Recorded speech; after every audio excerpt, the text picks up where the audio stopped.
Everyone, it's Michelle from Weekend Craft here, and today I'm going to show you one of my favorite ways to add a design to wood.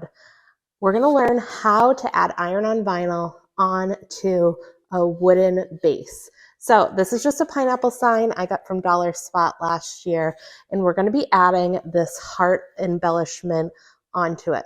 Now you may be asking, why am I using iron-on vinyl on wood instead of adhesive vinyl? Now this is just a personal preference, and I want to show you guys a different option for adding a design to a wooden surface.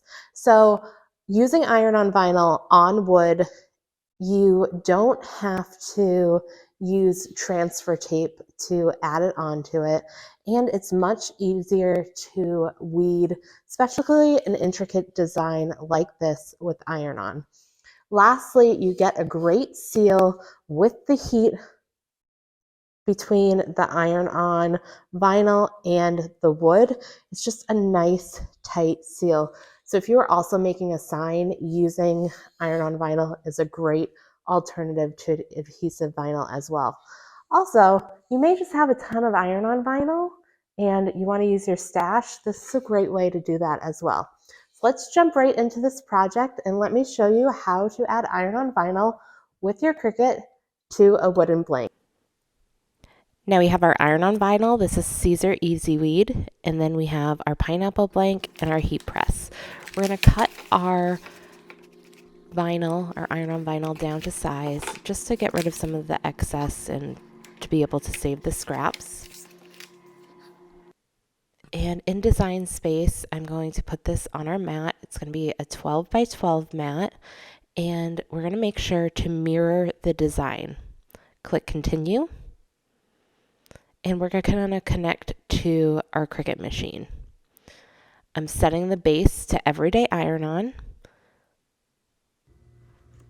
And we're going to load our mat. Now, I'm using the light grip mat, and I'm going to place it color side down. And I use my brayer just to make sure it's got a nice seal on the mat. Load it into my Cricut Maker 3. And now we are just going to watch it cut. So it measured the size of the mat. We click the go button.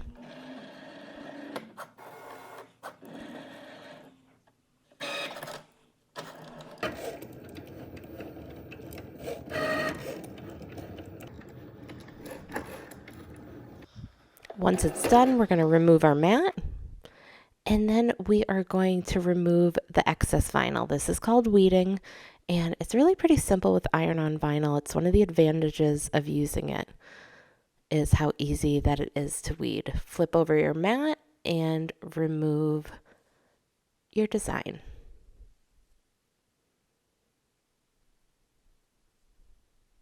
Now we're placing it on our wooden blank. You're just going to want to get it right into position, and I like to use my brayer. Again, just gives it a tight seal when you're placing it on.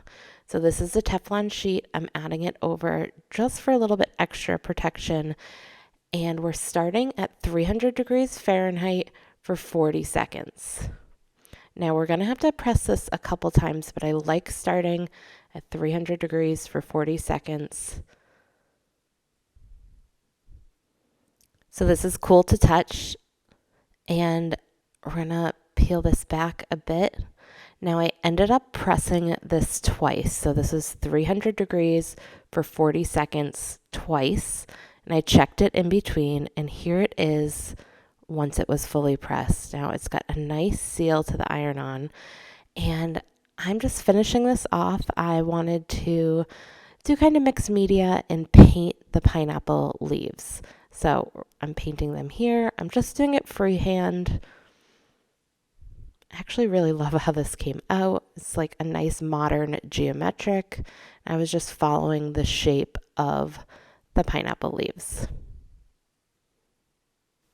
Now I used iron-on vinyl on this just to show you guys that there's different uses for iron-on vinyls other than just like t-shirts and tote bags and I don't know, pillows.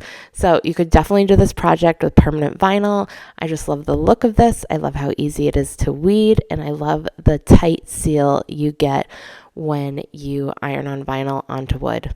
Now, if you like this video, hit the subscribe button. I have a ton of Cricut videos coming out, as well as other crafts and some laser cutting.